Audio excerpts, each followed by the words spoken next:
Here's my video that I promised. Hi, everybody. Okay, Macrame Hemp Bracelet 101, or anklet, depending on who you are. Okay, I do 3 arm lengths. So you want to do it 3 times, arm to arm, so that it fits your ankle or your bracelet. Usually if I do a necklace, I do 5. 5 long arm lengths, arm to arm, 5 times. But for bracelets, it's usually good for 3. Because it's small enough and you can adjust it back and forth to the size that you want. Which is great. Other people do it differently, but that's how I was taught. Okay. I also like to put a knot at the end. This is going to help you with your lead. It's going to help you go from place to place, step by step, and so you don't actually get lost. You don't lose your space, which is great. That's why I like to do it, just because it keeps me in balance. And I can go from space to space to space to space, and then I'm not worried. I'm going to move my laptop a little bit over so I can actually set it up to where it's filming it, and I can just do my arms, my hands the way I need to do. Okay, let's see if you can actually see this. Ooh, actually that works out quite well. Okay, so you want to do it where you're getting your knot. Again, you want to make sure your lead's right there. Alright, my teacher taught me below, and then above. Okay, let's get you a little bit more situated so you actually can see what my hands are doing. Start with where you're not. You want to go below. Means going underneath, and you want to make like an L shaped.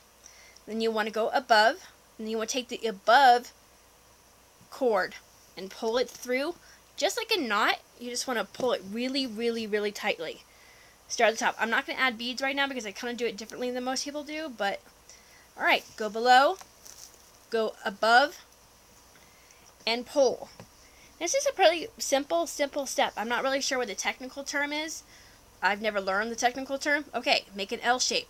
You want to go below the cord, and then you want to go above, and you want to grab it, and you want to pull it.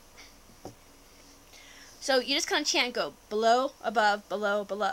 So you want to go below, underneath the cord, the 2 double cord, the cord that you're basically sitting on or is holding on the leg. Some people like a macrame board, but I don't. I prefer doing it on the bed. So below, then above, then you want to pull it.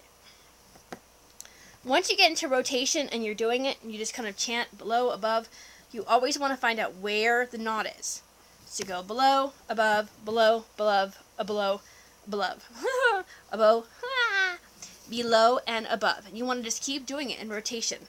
And if you notice, it makes these pretty little knots that you like to do. So again, below, watch where my hands are going. Then you want to take the other cord, which is at above. Take that cord, and you want to go through the loop. And you want to pull. I like to do mine really, really tightly. I really hate a sloppy line. I don't like it when it looks sloppy. I think people don't take the time and effort to really make it strong. This is going to be a bracelet for my ankle. So I will wear this, and I'll add a couple charms in so I can show you how I do that if you want me to. But just go below, above, and tight. You want to make sure it's knotted. You want to make sure it's really, really, really tight. So again, below, above. Make sure you knot it in the top so you have a little bit of room to move around. Some people like to do a loop on the top so you can put a safety pin through it. That's what I do. And then I just start. Once it's knotted, and then I've got my line, I've got my knot to where it tells me where to go, and I just go below, above, below, above. Watch my hands again, okay? Below. And then you want to grab the cord that's above. Pull. And you want to tighten it like this. You want to just keep doing it in rotation over and over again. Below, above. Below, above. Okay, watch it again. Below. And pull and above. Just keep watching where your knot is going. Below. What's going to happen is each knot is going to go on each side. And so you're going to be able to go, don't knot them both. Always have one cord. Below, above, and pull. And it's just a really simple rotation. It's simple. It's quick, and after a while you just kind of sit and do it, and you don't really get lost. Sometimes people have longer cords like I do. When I do the really longer one, it takes them a bit, but once you get into rotation, you should be fine. If you're watching, pull. Okay. Blow, above, and pull. I have really, really tiny wrists, and I have really, really tiny ankles, which is very weird because I'm a huge person. But that's what I do. I just kind of go below, above, below, above.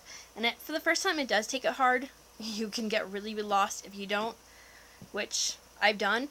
But my teacher would say below, above, below, above.